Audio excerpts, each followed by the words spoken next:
Selamat pagi saudara, mengendarai kendaraan di jalan tol memerlukan stamina fisik yang memadai dan konsentrasi penuh. Kelelahan fisik, keadaan stres, kurang tidur, dan kondisi konsentrasi menurun membahayakan diri dan pengguna jalan tol lainnya. Tragedi kecelakaan di beberapa ruas jalan tol akhir-akhir ini sering terjadi. Microslip kerap menjadi penyebab kecelakaan lalu lintas bagi para pengendara. Lantas apa itu microslip dan apa pengaruhnya bagi pengendara? Serta bagaimana solusi yang harus kita lakukan untuk mengatasi kondisi ini?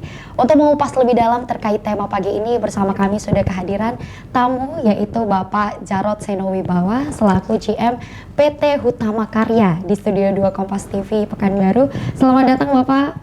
Selamat pagi, selamat pagi pemirsa Kompas TV. Selamat pagi para pemirsa, tentunya bagaimana kabar Pak Jarod hari ini? Alhamdulillah baik. Alhamdulillah baik ya Pak ya. Ini Bapak kalau boleh tahu lagi dalam keadaan dinas atau memang sedang berada di kantor seperti biasanya Pak? Kalau kita dinas ini nggak ada liburnya. Nggak ada liburnya ya Pak ya? Kita ini layanan pengguna jalan 24 jam dalam sehari, 7 hari seminggu, 365 hari dalam setahun. Wow. Saat orang libur kita malah lebih banyak kerja. Itulah suka dukanya di jalan tol, tapi banyak sukanya lah. Banyak bisa melayani pengguna jalan di jalan tol.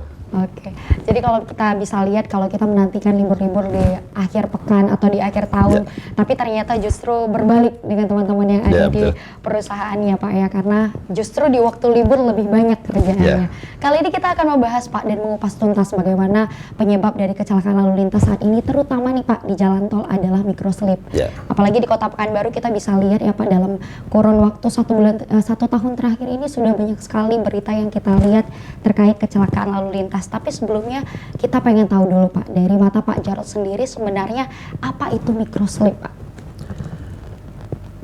Gini ya, microslip ini kondisi seseorang mengalami kehilangan kesadaran. Sebetulnya dalam waktu sangat singkat, bisa 2-3 menit. Namun dalam kondisi tertentu bisa berakibat fatal karena mereka sedang menjalankan aktivitas yang membutuhkan konsentrasi. Betul. Seperti di jalan tol kan pengemudi sedang menjalankan kendaraannya, tiba-tiba kena kondisi microslip dalam waktu 2-3 menit dengan kecepatan mobil yang mungkin dijalankan 100 km per jam, itu kendaraan sudah bisa melenceng jauh dari jalurnya. Itu yang sangat kita khawatirkan, jadi concern kita di ruas tol, dan juga memang jadi penyebab yang cukup signifikan sebagai penyebab laka di ruas jalan tol yang kita operasikan. Oke, berarti Pak yang bisa saya garis bawahi dari pengertian microslip ini sendiri adalah bagaimana kita kehilangan kesadaran dalam waktu yang singkat tapi dengan efek yang fatal, seperti itu ya Pak ya. Tapi kalau bisa dibilang ya Pak, microslip ini kan kejadiannya memang tidak terlalu disengajai, bisa dibilang itu memang di bawah kesadaran kita. Penyebab utamanya itu apa sih Pak? Apakah kurang kesadaran atau memang kurang tidur atau kelelahan gitu Pak? Kalau dari sosok pribadinya sih. Kalau dari sisi pengemudi ya, microslip bisa terjadi karena kondisi pengemudi yang kurang fit, kemudian kondisi mengantuk, kemudian juga kurang istirahat. Itu dan mereka terjebak dalam terkondisi dalam situasi yang monoton. Artinya seperti mengemudi kan, apalagi di jalan tol ya, tidak ada belokan, tidak ada tanjakan, otomatis kan gas tetap, kemudian setir juga nggak belok, itu menimbulkan kejenuhan terjebak dalam situasi monoton sehingga menimbulkan kemungkinan timbulnya jenuh dan menimbulkan rasa ngantuk. Oke Pak. Kadang tuh kayak di jalan tol ya Pak ya, orang memilih jalan tol supaya lebih cepat, menghemat waktu. Tapi justru kadang orang memanfaatkan itu sebagai waktu untuk istirahat karena tidak ada hambatan justru. Kira-kira bagaimana itu Pak dari tim perusahaan HK sendiri mengatasi ataupun biasanya mengurangi nih Pak resiko-resiko terjadinya microslip bagi pengguna jalan tol sendiri? Sebelumnya di jalan tol sudah kita fasilitasi, artinya kan regulasi jalan tol sudah memberikan fasilitas tempat istirahat untuk pengguna jalan. Artinya pengguna jalan tinggal memanfaatkan fasilitas yang ada sehingga apabila timbul rasa atau gejala-gejala mengantuk, mereka bisa memanfaatkan rest area yang ada untuk microslip itu bisa hilang, gejala microslip bisa hilang dengan istirahat sekitar 20-30 menit, sejenak tidur gitu. Setelah itu bisa hilang. Bisa hilang ya Pak? Bisa hilang ya, artinya pemudi bisa kembali menjalankan kendaraannya dan terbebas dari pengaruh hal-hal yang menimbulkan efek microslip. Oke, berarti Pak kalau bagi pengguna sendiri microslip ini sebenarnya bisa diatasi dan dengan cara yang mudah. Ya. Tapi terkadang nih Pak, kita pribadi juga kalau misalnya Nah, lagi itu, Pak. bawa mobil, lagi bawa kendaraan, ingin menuju suatu tempat, rasa egois kita untuk cepat Ya, sampai ya. itu sangat tinggi gitu ya Pak ya. Ya. Kira-kira nih Pak dari PTHK sendiri apakah sudah mempertimbangkan dari segi pembangunan harus ada rest area dalam sekitar berapa puluh kilo di mana Betul. itu saat-saat pengguna dirasa sudah cukup lelah gitu Pak. Ya. Itu sudah ada pertimbangannya belum Pak? Ada, itu ada regulasinya Mbak. Ada regulasi di pembangunan jalan tol bahwa rest area itu harus dibangun di jarak tertentu. Ada 3 rest area yang kita, sebenarnya ada 3 kriteria. Iya. Tipe A, tipe B, dan tipe C. Namun yang kita bangun di ruas tol di Pekanbaru ini adalah tipe A dan tipe B. Perbedaannya di fasilitas. Artinya di tipe A itu ada apa namanya SPBU. Di tipe B mungkin tidak, tapi mungkin regulasi baru agak berubah lagi nanti. berubah ya, Pak, Ya. ya. Namun yang jelas kita memberi fasilitas kepada pengguna jalan tidak sampai, kalau tipe A itu 50 kilo ya. Tidak sampai 50 kilo sudah ada tempat istirahat. Oke. Artinya pengguna jalan bisa memanfaatkan itu untuk bisa apabila dalam kondisi gejala-gejala mengantuk bisa memanfaatkan rest area untuk melakukan istirahat. Oke.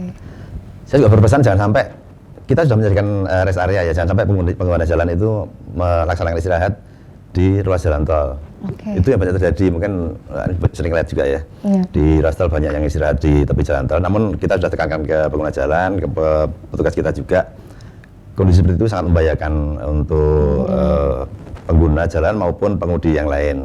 Karena di jalan tol itu kan kecepatan untuk tinggi ya.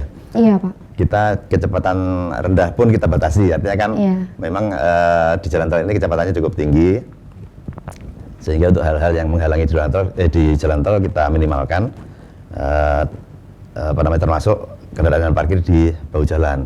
Oke. Karena ada beberapa kejadian juga, ya mungkin ini habitnya pengguna juga mungkin perlu kita edukasi juga, artinya kan Betul. kalau di jalan tol itu kan tidak boleh mendahului dari sebelah kiri. Iya betul Pak. Anjuran sudah banyak kita pasang di sepanjang ruas tol, lajur kanan hanya untuk mendahului. Namun kadang-kadang adalah pengemudi yang bertahan di jalur kanan. Jalur kanannya Pak. Tidak dalam kondisi mendahului, tapi dia mengambil jalur kanan. Nah itu sebetulnya menimbulkan hal yang rawan karena begitu mobil di belakangnya mau mendahului, yang longgar kan di kiri. Iya. Nah, itu mobil bisa ngambil dari kiri, sementara di kiri itu kan jalur yang lebih lambat. Oke. Pengemudi tancap gas di kiri ketemu dengan mobil yang lebih lambat, lah itu efek terjadinya apa namanya impact yang cukup tinggi bisa terjadi karena perbedaan kecepatan ya. Oke, berarti ternyata regulasi yang sudah diatur dari PTHK sendiri bisa menjadi Sudah salah, mengadaptasi itu, bisa ya. menjadi salah ya Pak, Ya. ketika pengemudi itu sendiri salah mengambil langkah ataupun Ya. kalau kita lihat nih Pak di jalan tol memang sudah banyak sekali himbauan mulai dari minimum batas kecepatan. Ya. Jadi tidak boleh nih lambat-lambat. Biasa kalau di jalan biasa kan kita dibilang mohon untuk hati-hati. Kalau di jalan tol justru ada minimumnya ya Pak Ya. ya. Dan juga ada regulasi mengenai bagaimana mendahului yang benar, baiknya Ya. di sebelah kanan bukan di sebelah kiri.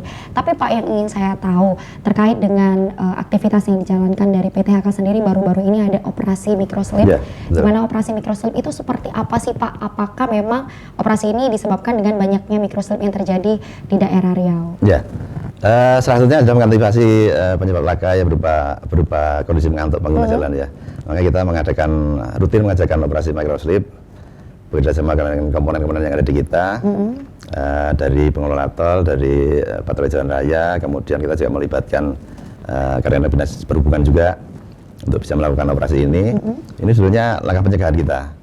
Oke. Langkah pencegahan untuk bisa menyadarkan pengguna jalan tentang bahayanya kondisi microslip yang terjadi di ruas jalan tol.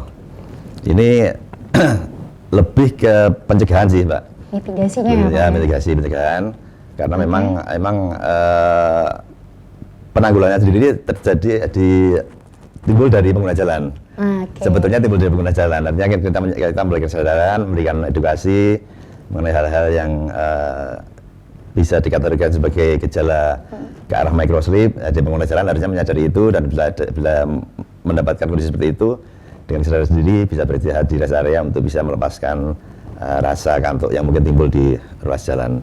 Oke Pak, menarik Pak. Jadi memang seperti itulah berarti banyaknya kasus yang terjadi microslip ini bagi pengguna, di mana kita perusahaan sudah memberikan fasilitas yang terbaik, sudah mengeluarkan regulasinya juga. Namun terkadang kan microslip ini lagi-lagi disebabkan oleh pengemudi itu sendiri Pak. Kira-kira Pak, selain dengan memberikan mitigasi ataupun operasi microslip dari PTHK sendiri, ada tidak Pak regulasi ataupun iklan-iklan? Upaya lain, ya. Ya, adakah upaya yang lain Pak yang Ya, dilakukan supaya pengemudi ini bisa sadar bahwasannya istirahat dulu yuk kalau ngantuk gitu. Ya, edukasi itu kayak gitu, cuma kita sampaikan ke pengguna jalan saat operasi microslip, karena memang banyak media yang bisa kita gunakan. Kita juga punya media sosial, kita punya media luar ruangan berupa spanduk atau mungkin banner-banner yang kita pasang di sepanjang ruas yang memberikan edukasi pengguna jalan mengenai bahaya microslip di ruas jalan. Sebenarnya kita juga punya operasi, selain operasi statis yang kita jalankan di rest area, kita juga punya operasi istilahnya on the road lah. Oke, itu mengantisipasi kasus yang gejala-gejala microslip yang ada di ruas jalan. Oke. Itu kita bekali petugas kita apabila di sepanjang patroli jalan raya, sepanjang operasi jalan raya itu menemukan pengemudi yang mengesankan ada gejala microslip, seperti pengemudi lari kiri lari kanan atau mungkin kecepatannya nggak stabil. Itu akan diberhentikan oleh petugas tol, kemudian diedukasi, di asesmen lah. Di asesmen apakah mereka dalam kondisi mengantuk atau dalam keadaan sakit. Apabila bisa juga sakit atau mungkin kurang fit. Nah, itu nanti akan ditindaklanjuti oleh petugas yang bersangkutan untuk diarahkan beristirahat di rest area, atau mungkin kalau memang kurang fit bisa dikawal untuk menuju tempat istirahat yang lebih pas. Seperti itu penanganan di jalan raya. Namun intinya kita sangat konsen terhadap microslip ini. Selain operasi statis, kita juga ada operasi di jalan raya untuk mengantisipasi kasus-kasus yang terjadi di ruas jalan. Oke, berarti cukup menarik ya Pak ya mengenai bagaimana mitigasi, pencegahan dan juga edukasi terhadap pengendara tol untuk upaya pencegahan microslip itu sendiri. Termasuk nih Pak, saya baru tahu ternyata petugas tol juga mengawasi kita. Makanya kalau kita lagi di tol itu kan kadang kayak aduh pengen sesukanya aja ya, tapi kadang tiba-tiba ada CCTV jadi sadar ini pasti ada petugas tol yang ngawasin nih. Ternyata memang dalam penggunaan jalan tol sendiri nih, para pemirsa di rumah ataupun saudara yang sering menggunakan jalan tol nih untuk aktivitas sehari-hari. Kalau misalnya kita mikirnya kan Pak, jalan tol itu untuk kita berpergian keluar kota, tapi terkadang di Riau ini banyaknya pengguna jalan tol itu adalah para pekerja, di mana mereka akan melalui itu baik itu pagi pergi kerja maupun pulang kerja. Karena kita ketahui bahwasannya Pekanbaru Duri, Pekanbaru Dumai, dan itu kan jaraknya tidak terlalu jauh ya Pak. Tapi justru di situ pula kesempatan microslip itu timbul dari para pekerja. Ingin tahu bagaimana selengkapnya lebih dalam terkait dengan kasus ataupun penyebab serta pencegahan dari PTHK sendiri terkait dengan microslip yang terjadi pada pengguna jalan tol, kita akan bahas lebih lanjut pada segmen berikutnya. Tetap di Kompas TV.